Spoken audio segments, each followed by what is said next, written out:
FIRS supports the import and analysis of data not actually captured by FIRS DC. This might be legacy or other third-party data. Video tutorial 32 covers the simpler option of doing this for a single inventory. This tutorial expands on that concept to give the user the ability to import more than one inventory at a time if large amounts of data are intended. Importing multiple inventories is handled through the Data Import CSV menu option. However, the first step is to create the structure for the inventory strata and plots in order to be able to receive the plot and tree level data. From the Design Inventories menu, select Design by Batching or Importing and create inventory stratum and plots for multiple inventory stratum simple. The simple refers to the fact that the design sets do not change between inventories, and this is compulsory for the import option. Select the pick list options required at the various levels of inventory stratum and plot. I'm not going to include any custom fields. The data doesn't have any. I have a fairly simple subtree single quality set.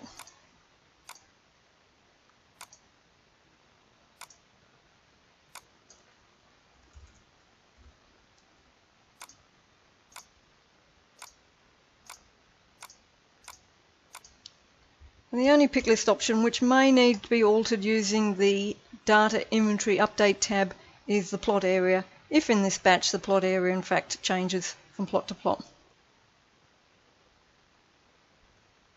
That doesn't occur in this example. So we're ready to actually copy the CSV formatted inventory strata and plot structure. What we need to do is copy this format of fields that is laid out here. And if you're at all unsure about exactly what that means, there's an example and a little bit more assistance in the help pop-up.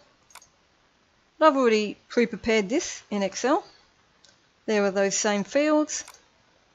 I've joined them all together with commas between them. So I'm just going to copy that, return to FIRS, paste there, make sure the cursor is on the last line of data, and click the Create Plots button. 14 plots have just been loaded. Now that the empty structure is ready, select the Data menu, Import and CSV. Note that the four mandatory inventory sets, that is data range, species, quality and custom field sets, must be identical when performing this CSV import. As such, what FIRS needs is a starter inventory used to identify these sets being imported. Both Coop E and F both have the same sets and either may be selected.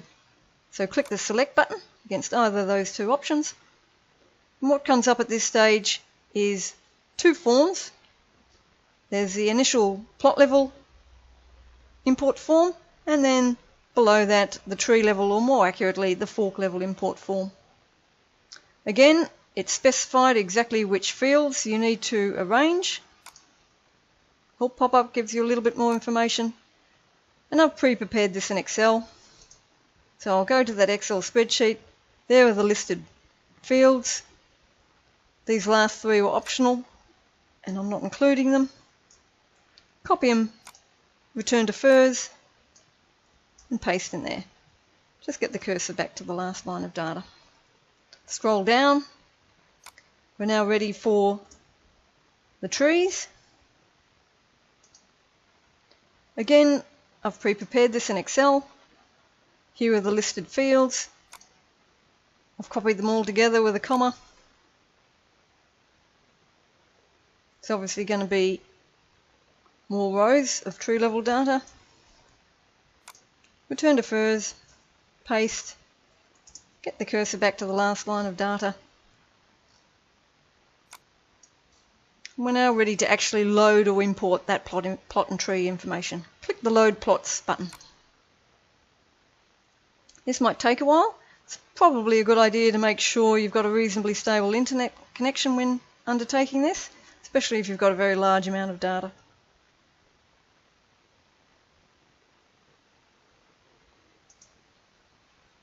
Those 14 plots have been saved.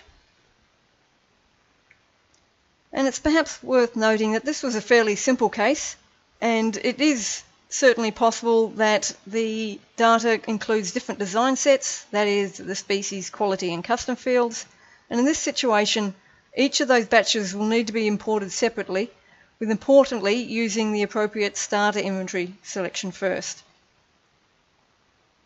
You have just imported external data to multiple FIRS inventories and strata, and is now available as measured data, which may be viewed in the data menu or analysed.